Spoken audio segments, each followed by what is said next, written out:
Whether you love him, hate him, or just enjoy watching him yell at 8 a.m. with a suit tighter than his hairline, Stephen A. Smith is one of the biggest names in sports media today. He can say the Knicks are trash and be trending worldwide in less than 10 minutes. But even with all that clout, the NBA world doesn't really respect him anymore. In fact, some players think he's just a loud uncle who wandered onto the ESPN set and never left. So how did Stephen A. go from respected journalist to full-time meme generator? What's up, everybody? It's Stephen A. Smith from ESPN in the house, and you're watching TAB Sports. Do not take your eyes off of it, for obvious reasons. How's your Spanish? It's not good at all, but I'm working on it. I just need to be inspired. I need somebody to teach me how to speak Espanol, so I'm working on that. Maybe we can find someone to help you with that. Okay? You're more than invited to come to Puerto Rico anytime. So thank you so much. Thank you so much. Let's take a trip through the chaos. Once upon a time, Stephen A. actually had hoop dreams. He wasn't just talking about basketball, he was trying to live it. He played at Winston-Salem State University under the legendary Clarence Big House Gaines. He earned a scholarship by hitting 17 straight three-pointers at tryouts. 17 threes. Steph Curry wishes he was that hot in tryouts. Coach Gaines saw him raining shots and said, "Yeah, you're hired."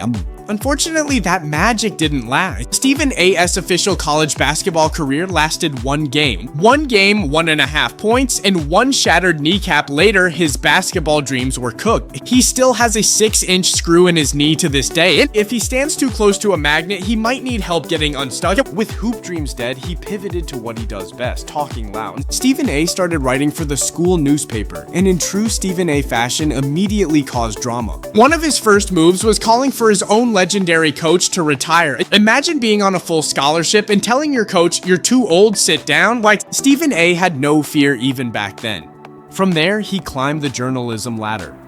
Winston-Salem Journal, Greensboro News, New York Daily News, and then the Philadelphia Inquirer. He became one of the best beat writers in the business, hustling at every Sixers game, every press conference, every practice. Then came Allen Iverson. Stephen A. and AI became real friends. Not just dap you up friends, but actual real ones. Other NBA players looked confused. Reporters weren't supposed to be boys with the players, but Stephen A. didn't care. He said straight up, "I owe my career to Allen Iverson." And he wasn't lying. As Iverson became a global icon, Stephen A. rode the wave, becoming the NBA's go-to inside. He went the hell off on Larry Brown so bad one time. Told me to turn the tape recorder on and went ballistic. Told me that. He didn't say turn it off. He said turn it on and went ballistic. He said things about Larry Brown that would have got him traded at the very least, okay? Because he couldn't stand Larry Brown at first. And he came back the next day and he said, "Stephen A., you write that story. It's gonna kill me. It's gonna kill me." And right in front of him, I turned the tape recorder off. I said, "Done." I go back to the Philadelphia Inquirer. I said, "Kill a story." They're like, "What?" I said, "Kill a story. It's not going in the paper." I promised them it's not. It's not. There'd be plenty of stories to write. We ain't writing that. Just like that. That's big. You understand? I'm telling you, it's the kind of story that could have made my career. If you wanted the real scoop, you went to Stephen A. And because of all that credibility, ESPN came calling. And at first, Stephen A. at ESPN was actually respected, knowledgeable, serious, dialed in. He even had his own show, quite frankly, with Stephen A. Smith, where he did real interviews with real players. It was ahead of its time. Imagine Jimmy Fallon, but instead of playing games, they actually asked hard questions about missed free throws. But sadly, the show got canceled after 2 years. Not because Stephen A. wasn't good, because ESPN had no idea what to do with a show like that in the mid-2000s. Stephen A. left ESPN heartbroken. He even wrote a sad blog post announcing it, eating a salad alone, trying to hold back tears. But you can't keep a loudmouth down forever. Stephen A. bounced back on Fox Radio, then ESPN came crawling back. This time, though, he came back different. He wasn't chasing journalism anymore. He was chasing views. Stephen A. realized something dangerous. Facts don't trend, hot takes do. So he turned the volume all the way up. He became the master of outrage marketing. Yell loud enough, make it spicy enough, and boom, viral. The NBA players, they noticed, and they hated it. First up, Kevin Durant. And Stephen A. went on TV and said Durant might leave OKC for LA or Washington. KD clapped back immediately. "I don't even talk to Stephen A., he's lying." Stephen A. responded in peak uncle mode, "My brother, you are not qualified to question my credibility." Loud? Yes. Correct? Debatable. Then came Kwame Brown. For years, Stephen A. made a career out of roasting Kwame. Called him a scrub, a bust, a walking L. Kwame stayed quiet until he didn't. Kwame started a YouTube channel and absolutely violated Stephen A for hours on end. Ball jokes, toupee jokes, fake tough guy jokes. Kwame Brown treated Stephen A like a cheat code for YouTube views, and it worked. Stephen A had to sit there on TV pretending like he wasn't getting cooked by a man he called irrelevant. Next up, Kyrie Irving. Stephen A told Kyrie to retire during the COVID drama. It said he was too much of a headache. Kyrie responded basically saying, "Oh, you old, you don't know what's going on. Keep my name out your mouth." When Kyrie opted into his $36 million contract, Stephen A celebrated like he just hit the lottery. Took that money, didn't you, Kyrie? Petty king behavior. And then came the final boss, LeBron James. Stephen A crossed the line when he started criticizing Bronny James, not just as a player, but questioning LeBron's parenting. That's when LeBron decided enough was enough. He pulled up to Stephen A at a game face to face. The tension was so thick you could cut it with a knife. Stephen A tried to play it cool, but he was sweating like he just ran a full court press. And that wasn't even the worst part. And Stephen A also spread fake news claiming LeBron skipped Kobe Bryant's memorial, when in reality, LeBron was there, he just asked for no photos. Huge L for Stephen A. LeBron didn't even need to say anything, and the silence was loud enough. At this point, NBA players view Stephen A like a talking bobblehead. Loud, annoying, sometimes funny, but not someone you really respect. And it's not just the players. Even inside ESPN, the cracks started to show. Max Kellerman was his co-host on First Take, and honestly, Max was cooking Stephen A regularly. Who's a more unstoppable offensive player? It's a 5-on-5 game. LeBron James or Kevin Durant? Kevin Durant. Incorrect. Lebron James. LeBron James is a far more unstoppable offensive player. Far more. I just finished telling you, when it comes to boxing, I lay off. Did I not? I did say that. In other words, what I'm saying is I understand that. Say what you gotta say. Every time you open your mouth about basketball, it's clear this ain't your expertise. You know what the hell you're talking about. Then how come I'm right so often in these debates? Today, teams are asking each player to defend much more than they ever did, to play with more intensity on every possession, to do more things. It is not the same game that even Jordan that plays. That is ridiculous. Which is what? Listen, that's a lie. Kawhi takes higher percentage shots and makes them more often under pressure than Kobe Bryant did. I'm not making it up. LeBron doesn't have the offensive skills that Kevin Durant has.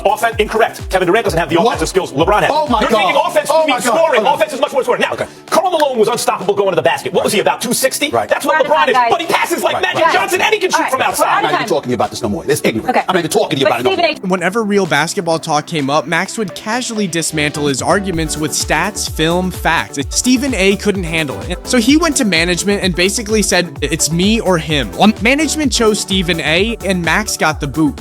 Cold-blooded. Stephen A didn't even show up for Max's last day. Just dipped like a bad dad at a little league game, but karma had a plan. Enter JJ Redick. I mean this in the nicest way possible to both of you, but listening to each of you right now, it's very obvious that you've played zero high-level basketball, and you do not understand the requirements of doing that. And I do mean that in a nice way. Okay.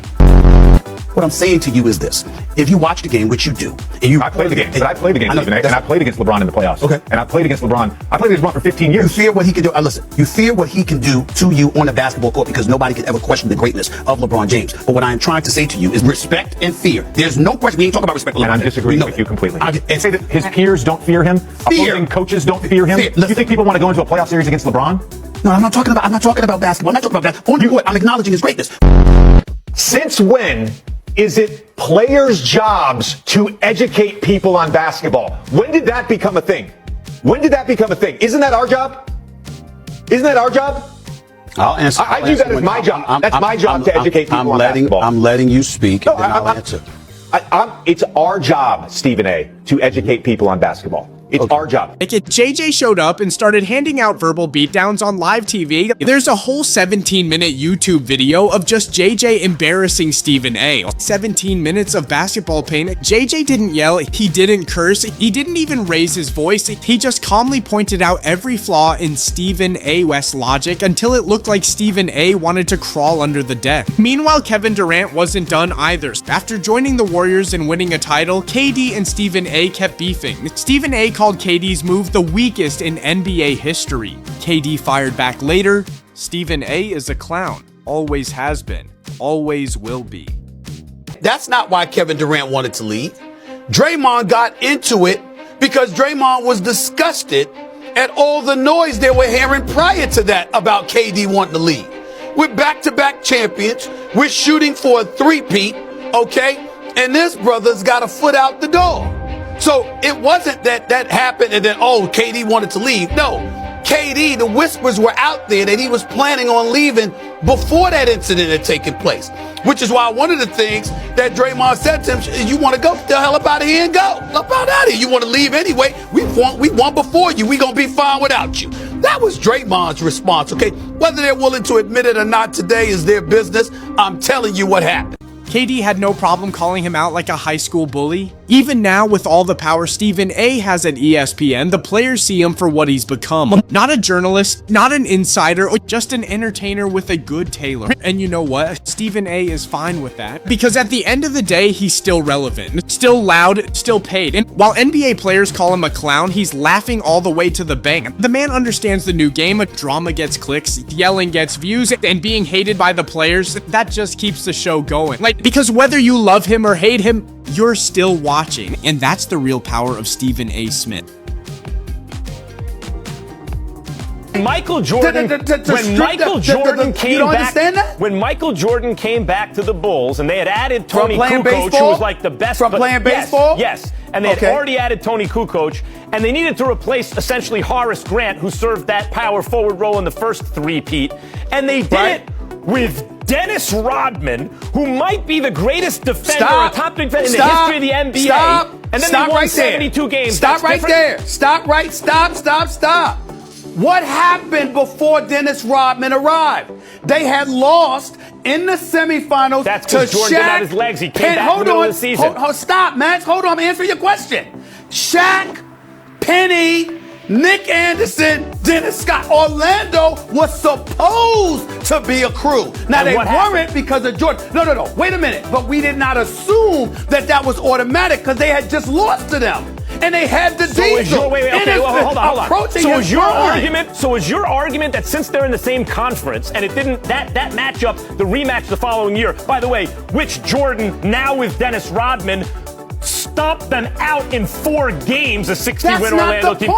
But the point is, since they're in the same conference, the playoffs are better for you. But if they were to meet in the finals, had Orlando been in one conference and the Bulls in another, that would have been terrible. I'm talking about competition. I'm saying to you, stop coming to me with the results retroactively. I'm saying, at the time that Michael Jordan went out there and got Rodman, they needed Rodman in order to win because Orlando was that formidable. Are the Warriors defending champs? That's competition. Are the Warriors defending champs? It's not about the Warriors. It's that Oklahoma City disappeared. Because Oklahoma City disappeared. If it's in the same conference and it occurs in the conference finals, somehow that's fine with you. You just talking. You don't want to listen. You don't want to listen to. You keep going over my point. You're going over my point. I'm saying to you, ignore the Warriors. Ignore the Warriors. The competition that they had evaporated because one dude decided to leave and join the Warriors. Now listen to my point. You don't understand that? I'm addressing your point. If you would listen to mine,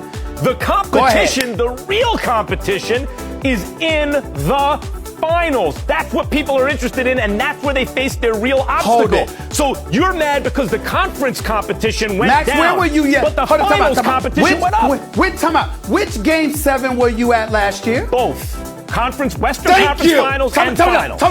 Thank you. I let you talk, zip it. The fact is, in the 80s, if this were the 80s and the three-point shot didn't matter as much, I got you. It matters a lot in today's game. Kevin Durant, excuse me, if you look at the system and the way this goes down, you can have guys that are sitting up there outside every now and then they're going to take it. The bottom line is Kevin Durant is a better pure shooter than Kawhi. He's a better pure shooter than AD. The Greek Freak ain't even a part of the discussion. And the only reason Steph Curry's in the conversation is because he's the greatest shooter we've ever seen. Not that those other things. I'm not changing the subject. Hold on. We don't know what the subject is because the fact of the matter is I'll let you talk. I didn't say a word. Not a word. I actually sat here. And listened to your flagrant ignorance. The reality is Kevin Durant is Kevin Durant not a top 5 player. Kevin Durant not a top 5 player. From the mouth. I apologize. Let's go. Hold on. I'm whispering. Tyler Durant's not a Let's top do five. this. I just Let's finished doing This it. is so much fun. I just finished doing it. Player by player. I just finished doing it. Player by player. I'm having such a Anthony good time. Davis Do this right the rest now of the show. is a better defensive player than KD, though I'm not going to act And like he's it's not a better close. offensive player than KD. KD is close. KD's a great defensive player. AD's better.